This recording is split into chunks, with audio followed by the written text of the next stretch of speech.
My wife, Lauren, was nervous, and I was filled with hope as I entered the gathering. I had extended an invitation to attend Olivia's cookout, and I was holding out hope that this get-together would help us overcome our increasing estrangement. Holloway Industries was founded with Lauren and me as partners. We were partners in life and in business for a long time. Tonight, I wanted to honor the affection and toil accomplished by her departed father, Walter Holloway. But everything slid off course. I had tried to forget the nasty confrontations, the silent treatments that had filled our recent days. Sitting by the snack bar, drink in hand, I attempted to smile and laugh with the other guests, thinking that my light-hearted approach could dissipate the tension. But as I mixed with Lauren, I felt it building. I knew immediately something was really wrong. Then, with a look of pure fury, Lauren's voice cut through the pleasant buzz of conversation, rising over the crowd like a sharp blade. In that split second, her words struck me like a ton of bricks, and suddenly, the music, the chatter, the warmth of the evening, it all faded. Olivia, who had always been faithful to Lauren, startled, her friendly expression transforming into a cold, judgmental gaze. And in that moment, I felt the weight of betrayal press down on me. Then, suddenly, I yelled out, "You took her business!" Gasps rippled through the crowd. Whispers spread like wildfire, turning into angry murmurs, then into accusations. The air grew thick with tension. Someone threw a napkin at me, a vulgar, humiliating gesture from those I had once called friends.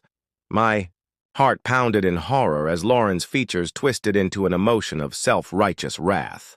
"My father established that company for me, and you—" She spat, her voice shaking with rage. "You twisted him when he fell sick." I wanted to speak, to explain, to fight back, but it was too late. The crowd's hatred had already sealed my fate. Their looks, filled with hurt and betrayal, left no room for my words. And in that moment, I realized the gesture of reconciliation I had hoped for had been nothing more than a cruel trap. I was being publicly humiliated, tossed out like a felon, in a place I once called home. With every step toward the exit, I felt a burning mix of shame and determination. The night air did little to soothe the sting of betrayal as I walked to my car. My mind replayed every moment, every laugh Lauren and I had shared, every late night spent planning our future, every quiet promise of support that had now crumbled into dust. Tears welled in my eyes, but beneath the pain, something else was growing. Resolve.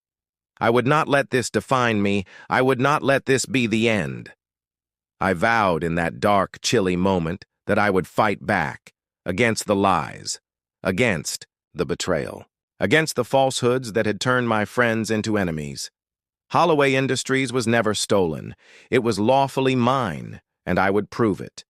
The bitter sting of humiliation now burned within me like fuel, igniting a relentless determination. I would face not just the accusations of this night, but the deeper wounds of my marriage, the shattered trust of our family's legacy. Sitting alone in my car, the engine idling in the stillness of the night, I gripped my drink, letting the weight of my memories flood over me, the good and the bad, the love and the pain. And in that moment of solitude, I made a silent promise. This was not the end. This was the beginning of my fight. I would uncover every buried truth, expose every lie, no matter how ugly. My heart, heavy yet determined, beat steadily as I stared into the darkness, considering my next step. The road ahead would be long, fraught with obstacles, but I was ready. Tonight, I had been tossed out like a criminal. Tomorrow, I would rise again, stronger, wiser, and ready to claim what was rightfully mine. Sitting in the darkness of my car, the weight of the evening pressed down on me. My hands trembled on the steering wheel, replaying every cruel word, every accusing glance. The bitter taste of betrayal was unbearable. The silence that replaced our once warm understanding left me feeling more alone than ever before. I couldn't comprehend it. How had the woman I loved, the mother of my children, my partner in running Holloway Industries, how had she turned against me so quickly? Then, a realization hit me like a freight train. This was never an accident. Lauren had plotted this. With cold precision, she had orchestrated my downfall, not just to embarrass me, but to dismantle the very foundation of our life together. The sting of injustice gnawed at my insides like a constant agonizing ache. Then, my phone buzzed. The screen flashed with a name, Caleb Morrison, the trusted attorney who had handled Walter's will. The message was short, urgent, commanding. Call me. Now. His words cut through my despair like a knife. My pulse quickened as I grabbed my phone. My fingers were shaking as I answered. "This has gone too far." Caleb's voice came through, his tone sharp, filled with barely controlled fury. "If she wants a war, we'll give her one." His words sent a shockwave through my system, a mix of hope and something darker. Vengeance. I listened intently as Caleb laid it all out. Lauren had been working for months, undermining my reputation, twisting the truth, poisoning our relationships with our business partners, our clients, the very community that had once admired us. But she had made a mistake. Caleb had the proof, undeniable, evidence that would shatter the illusion Lauren had spun. Documents, emails, financial records, even a recording, one that could expose the depth of her deception. I had been blind, but Walter hadn't been. He had seen through Lauren's greed long ago. He had left behind more than just a company. He had left behind a legacy, a trust. And he had documented everything. A sense of vindication flooded through me as I listened to Caleb explain. Lauren had challenged the will not once, not twice, but 3 times, and each time she had failed, because the truth was on my side. "You have your laptop?" Caleb asked. My heart pounded. "Yes." "Good," he said. "Meet me in my office, now." His words were like a beacon in the storm. The weight of truth, the promise of justice, it all rushed over me. This was no longer just about my reputation. It was about righting a wrong, restoring what had been stolen. With shaking hands, I started the car, the engine roaring to life.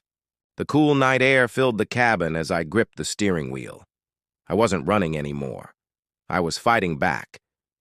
Every mile I drove brought me closer, not just to Caleb's office, but to the truth. The faces of those who had doubted me, the ones who had turned their backs, the ones who had cast me aside, I would see them again, and when I did, they would see the truth. This was just the beginning, and I was ready. I felt a tremendous sense of rejuvenation. I had returned, not just to the party, but to my own destiny. A destiny that would see justice restored and honor returned. In that moment, the past was put behind, and a new chapter of truth and resilience was about to begin. I sat in the peaceful darkness of my study as the projector's beam lit the wall with the grainy image of Walter Holloway. His familiar face, wrinkled with age and wisdom, emerged before me as though he had jumped out from a long-forgotten memory. In the video, he sat in his old office, surrounded by the artifacts of a time when honor and hard labor were the very foundation of our family legacy. His eyes, though exhausted, burned with a steady fire as he began to talk in a measured, earnest tone that cut through the silence of the room. "I have picked my successor," he stated, his voice firm and resolute. Every word he uttered carried the weight of decades of knowledge and a hope that the future of Holloway Industries would stay unblemished by greed or dishonesty. I listened closely, feeling as though his words were meant just for me. A final, loving instruction from a man who had created not only a business, but also a history of integrity and trust. Walter spoke of his disappointment in those who sought to manipulate the firm for personal advantage. He stressed that the genuine strength of our family's work lay not in the lure of money, but in the desire to honor the ideals upon which it was formed. This firm, he remarked, is not a treasure to be fought for, but a flame to be passed on, with care and respect. His tone was soft, yet filled with an undeniable authority that made every phrase resonate in my heart. As I absorbed his letter, a shiver raced down my spine, and I felt the tremendous anguish of knowing that, even in death, Walter had foretold the betrayal that now threatened to ruin everything we had built. Then, in a twist of fate that intensified, the pain of that fateful night, the audio altered. The tape transitioned, capturing the raw, unguarded voice of Lauren. Her words, oozing with self-interest, flooded the air and left no doubt about her true motives. In an unintentional confession, she stated that her heart was not in preserving the tradition of our family business, but purely focused on the wealth it could bring. The clarity and harshness of her admission wounded me profoundly, as if each word was a knife twisting into the wounds of our fragmented past. The people at the party, who had once cheered and jeered in equal measure, now stood in stunned silence. Their expressions reflected the dawning realization that the truth was far more complex than the lies they had been fed. I could feel the weight of every angry eye and whispered condemnation, yet for the first time since that horrible night, I felt the warmth of vindication, coupled with a heavy grief. Walter's final remark was more than a statement of fact. It was a benediction, a call to honor the ideals he held dear, and a command to restore the legacy of integrity to the organization he had built. His voice, even over the static of the old tape, persuaded me that I was meant to carry the torch forward, to fight for the truth against the destructive impact of